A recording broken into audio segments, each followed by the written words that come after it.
بالله من الشيطان الرجيم بسم الله الرحمن الرحيم فقلت استغفروا ربكم إنه كان غفارا يرسل السماء عليكم مدرارا ويمددكم بأموال وبنين ويجعل لكم جنات ويجعل لكم أنهارا. Bismillahirrahmanirrahim. Assalamualaikum warahmatullahi wabarakatuh. Alhamdulillahi rabbil alamin. Wassalatu wassalamu ala asrafil anbiya'i wal mursalin wa ala alihi wa ashabihi ajma'in, amma ba'd. Alhamdulillah bi ni'matihi tatimmus salihah. Segala puji bagi Allah, Tuhan semesta alam. Dengan maha kasih, maha penyayangnya, sempurna kenikmatan yang kita dapatkan. Kenikmatan yang tentu tidak ada habisnya. Kenikmatan yang kita rasakan dari kita membuka kedua mata kita.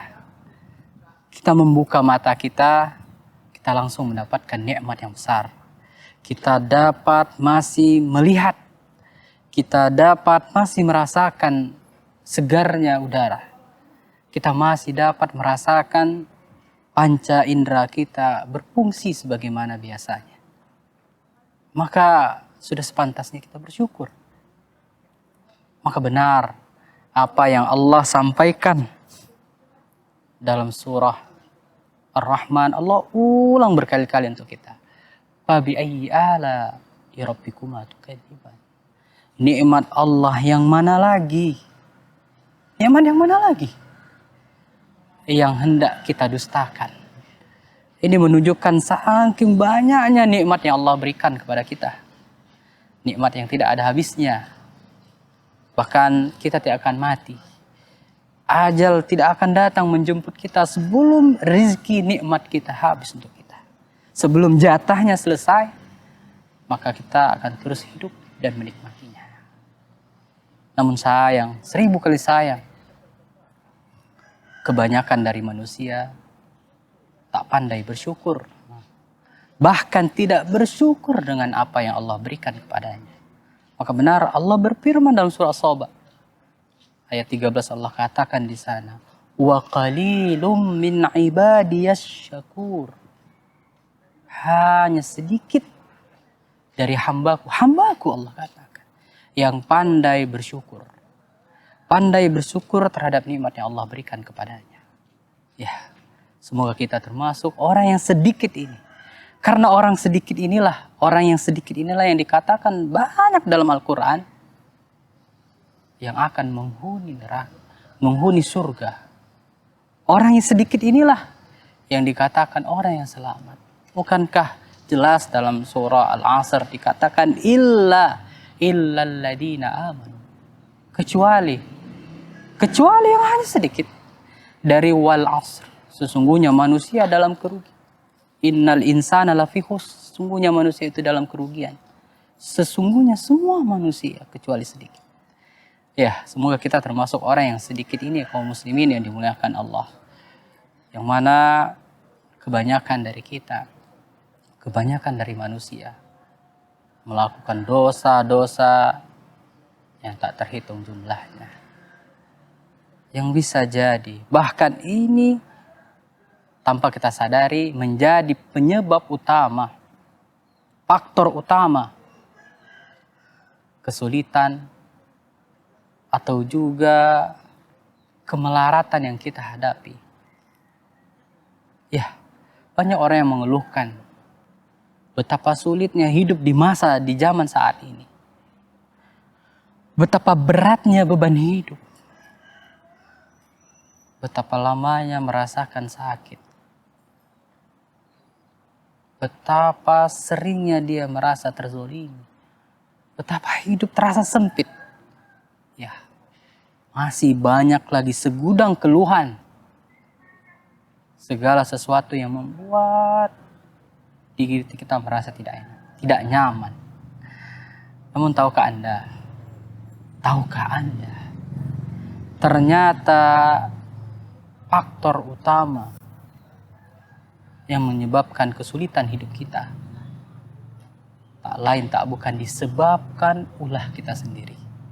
Ya, karena tumpukan dosa demi dosa yang kita lakukan, Allah menurunkan nikmatnya kepada kita, namun kita malah menaikkan kedurhakaan kita dengan maksiat yang kita lakukan.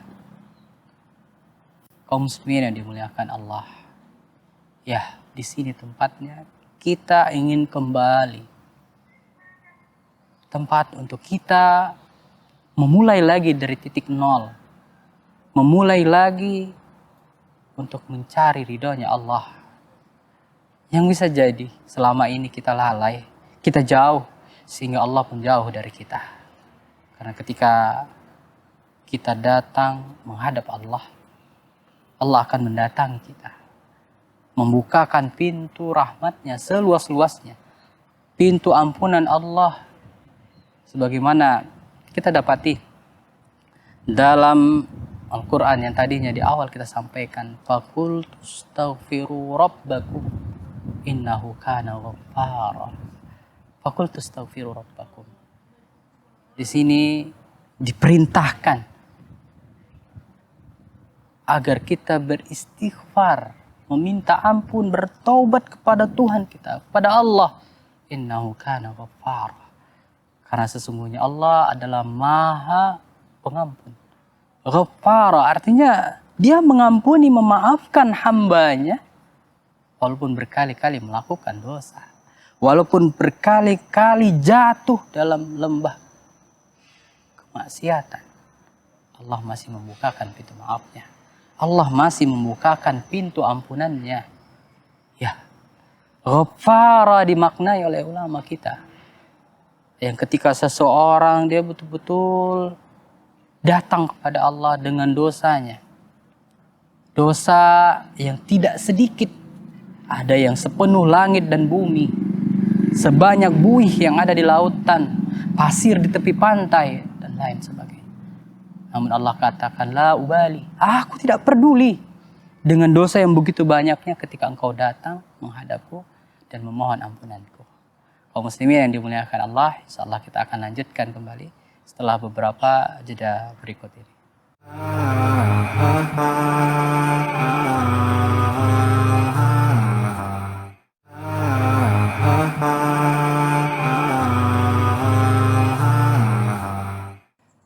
Baik kaum muslimin yang dimuliakan Allah Subhanahu wa taala, kita lanjutkan di segmen acara kita Nu'min Sa'ah.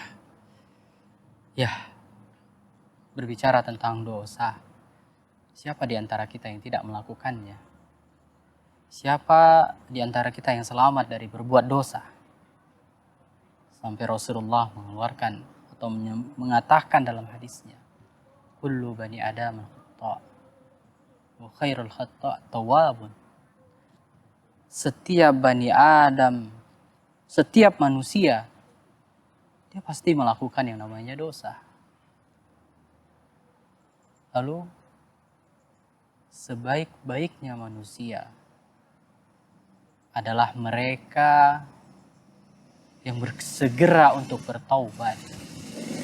Mereka ketika berbuat dosa, dia tidak menunda taubatnya. Nah, ini yang dikatakan sebaik-baiknya manusia, bukan orang yang sama sekali dia tidak berbuat dosa. Karena tidak ada satupun manusia yang tak jatuh ke dalam berbuat dosa, kehilapan walaupun itu kecil. Ya, kalaupun ada terpelihara dari dosa, itu adalah Nabi kita Muhammad SAW. Karena ketika dia berbuat salah, ketika dia berbuat dosa, dia langsung diingatkan dalam firman-Nya Allah, sehingga terhalang dia dari berbuat dosa. Adapun kita manusia mahalli, tempatnya berbuat dosa. Namun apakah karena kita adalah manusia yang selalu berbuat dosa, lalu kita berputus asa? Ternyata tidak. Makanya dalam hadis itu dikatakan, wa khairut khata'at tawwab. Sebaik-baiknya kalian yang berbuat dosa, kalian bertobat. Kalian datang kembali kepada Allah memohon ampun. Itu orang yang terbaik. Bahkan dikatakan di sana, kalaulah suatu kaum itu dia orang yang semuanya tidak ada berbuat dosa, maka Allah ganti kaum tersebut. Allah ganti dengan kaum yang berbuat dosa dan dia bertaubat. Dosa dan dia bertaubat. Ini juga makna ghafara tadinya. Ketika dia berbuat dosa, dia datang meminta kepada Allah, ya Allah ampunilah aku. Tubu ilallah. Bertaubat kepada Allah. Beristighfar dengan sebaik-baiknya istighfar. Kita lihat bapak kita, Nabi Adam. Ketika dia beristighfar dari dosanya, Rabbana zalamna anfusana wa illam taghfir lana tarhamna lanakunanna minal khasirin. Dia katakan, dia memohon, mendayu-dayu, bermanja-manja kepada Rabbnya. Dia bermunajat, dia katakan, ya Allah, aku telah menzalimi diriku. Dia beristighfar dengan caranya. Maka ketika dia telah beristighfar, Allah kembali pertemukan dia dengan pasangannya, dengan ibu kita Hawa. Ini juga yang dilakukan oleh Nabi Yunus. Ketika dia beristighfar di dalam perutnya ikan yang besar, dia katakan, la ilaha illa anta subhanaka inni kuntu minaz zalimin. Subhanaka inni kuntu minaz zalimin. Allah keluarkan dia dari perut ikan tersebut agar dia bisa kembali berdakwah.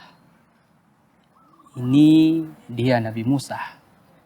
Nabi Musa ketika dia beristighfar, Allah turunkan nikmat makanan di kota Madian ketika itu, yang ketika manusia kesulitan untuk mendapatkan makanan berkat istighfarnya. Ini dia Nabi kita Muhammad sallallahu alaihi wasallam, ketika dia beristighfar, Allah berikan kemenangan demi kemenangan dalam dakwahnya. Sehingga turun ayat atau surah, idza jaa nasrullahi wal fath wa ra'aitan nasa yadkhuluna inillahi afwaja fasabbih bihamdi rabbika wastaghfir. Coba lihat. Bisa kita katakan, kita simpulkan bahwasanya istighfar, taubat adalah solusi dari masalah kita. Kalaulah dosa-dosa itu adalah menjadi sumber masalah dari setiap hidup kita, maka taubat, istighfar itu adalah solusinya. Itulah obatnya. Kalau dosa-dosa adalah penyakit, maka kalau kita ingin menyembuhkan diri kita dari penyakit, istighfarlah obatnya. Ya, ini yang terjadi ketika kisah Hasan Basri yang mungkin sudah pernah kita sampaikan. Datang kepadanya 3 manusia atau 3 orang. Orang yang pertama mengeluhkan kepada Hasan Basri bahwasanya dia sudah lama menikah dan dia belum juga mendapatkan anak, belum memiliki anak. Maka Imam Hasan Basri menasihati agar dia memperbanyak istighfar. Ya, agar dia memperbanyak istighfar. Datang orang yang kedua bertanya dengan masalah yang berbeda. Dia katakan dia sakit, dia sudah lama sakitnya. Maka dia juga memberikan solusi istighfar. Orang yang ketiga datang, dia mengadukan tentang susahnya dia, miskinnya dia, sulitnya dia mendapatkan harta. Padahal dia sudah bekerja keras. Yang pertama tadi dia udah berobat ke sana kemari, begitu juga dengan yang kedua. Namun kembali Imam Hasan Basri menyampaikan, mengatakan, perbanyak istighfar. Perbanyak istighfar.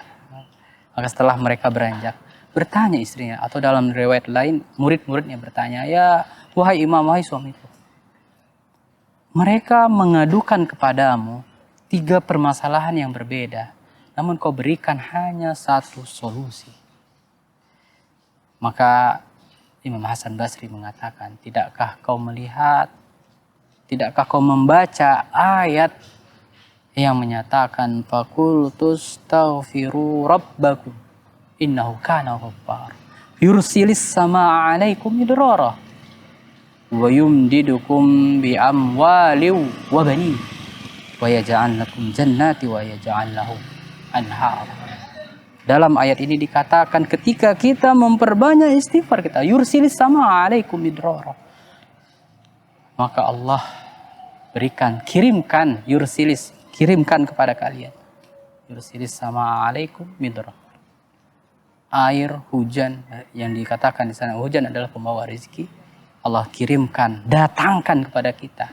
Bukan kita yang mencari, tapi Dia datang kepada kita. Baik kaum muslimin yang dimuliakan Allah, setelah kita akan kembali setelah beberapa jeda berikut ini.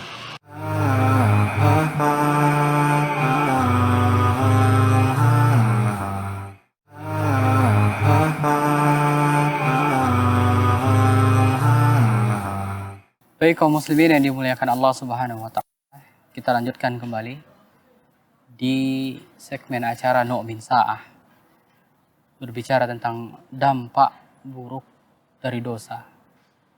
Tentu banyak pengaruh dari dosa-dosa ini.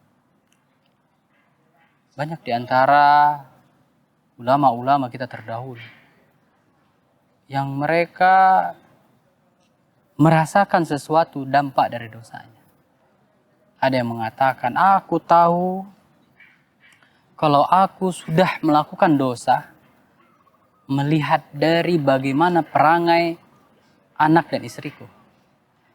Jadi dia muhasabah dirinya, dia koreksi dirinya ketika dia dapati istrinya melakukan perbuatan yang dia benci atau mendatangkan murkanya, atau juga anak-anaknya dia dapati menjadi anak-anak yang dia tidak sukai. Maka dia langsung sadar, dia katakan, dia introspeksi, mungkin ada dosa yang aku lakukan sehingga ini berefek kepada keluargaku. Nah, ini dia kaum muslimin. Ketika kita merasakan, kita mengalami sesuatu yang tidak enak, tidak nyaman di hati kita, tidak nyaman dalam kehidupan kita, kita merasa aku sudah banyak berusaha keras, buka usaha ini, mengerjakan ini, melobi ini dan itu, namun tidak juga mendapatkan hasil yang maksimal.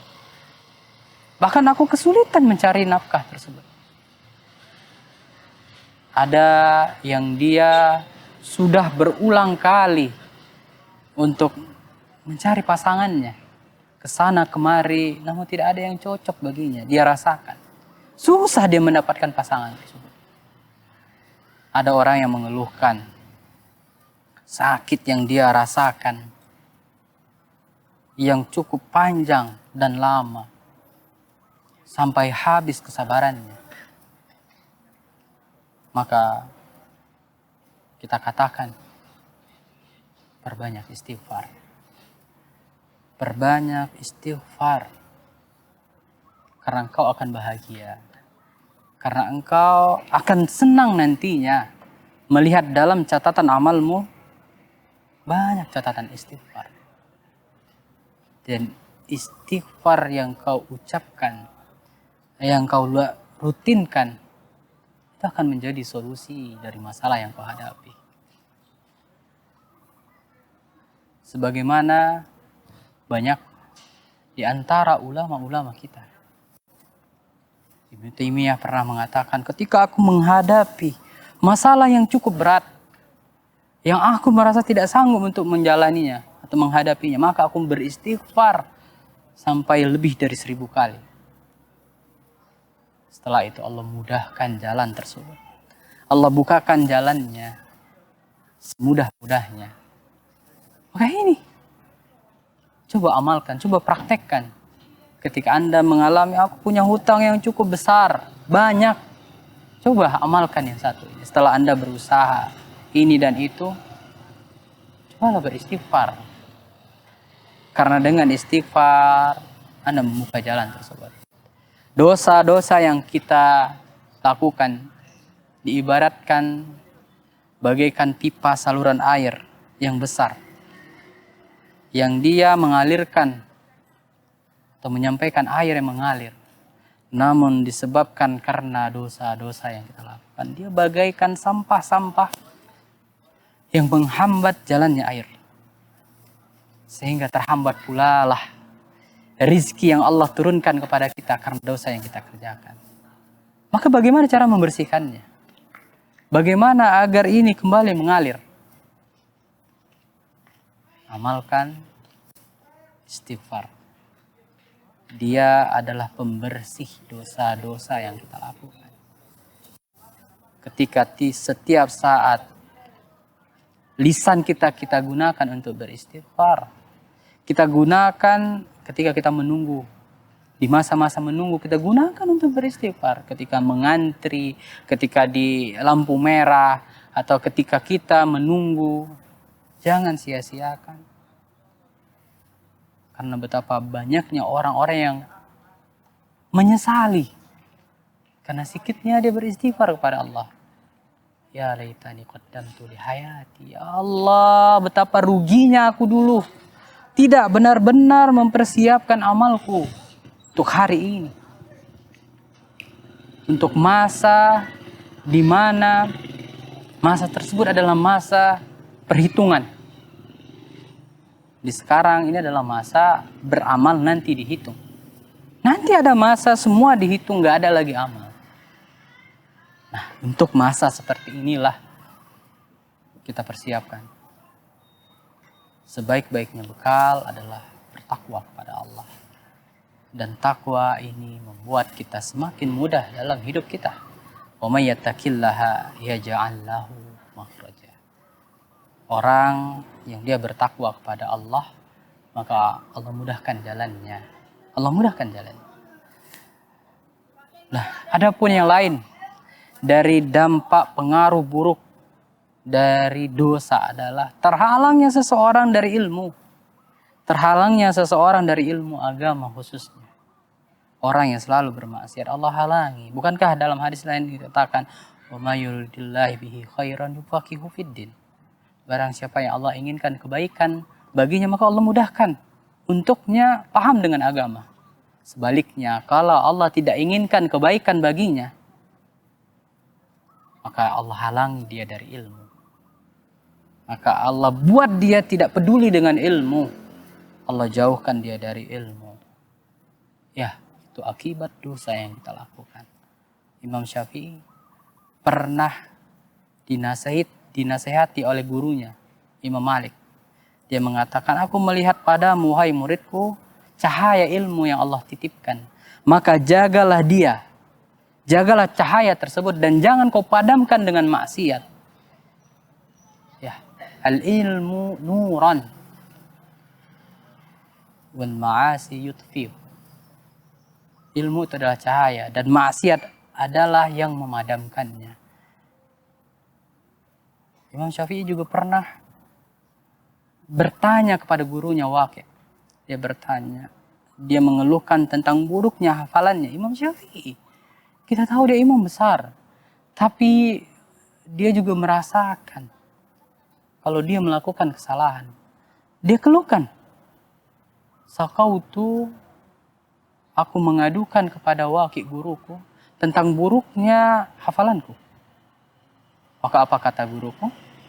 Dia katakan, tinggalkan maksiat. Ya, dia menasihatiku agar meninggalkan maksiat. Karena apa? Ternyata maksiat menjadi di antara sebab hilangnya, jauhnya kita dari ilmu agama. Kaum muslimin yang dimuliakan Allah. Dua ini saja sudah cukup membuat kita seharusnya menjauhi yang namanya dosa. Karena membawa dampak-dampak buruk lainnya yang begitu sangat amat banyak lagi. Mudah-mudahan bermanfaat kaum muslimin yang dimuliakan Allah. Apa yang kita sampaikan di kesempatan kali ini. Kita tutup dengan doa kifaratul majlis. Subhanakallahumma wa bihamdik. Asyhadu an la ilaha illa anta astaghfiruka wa atubu ilaik. Wassalamualaikum warahmatullahi wabarakatuh.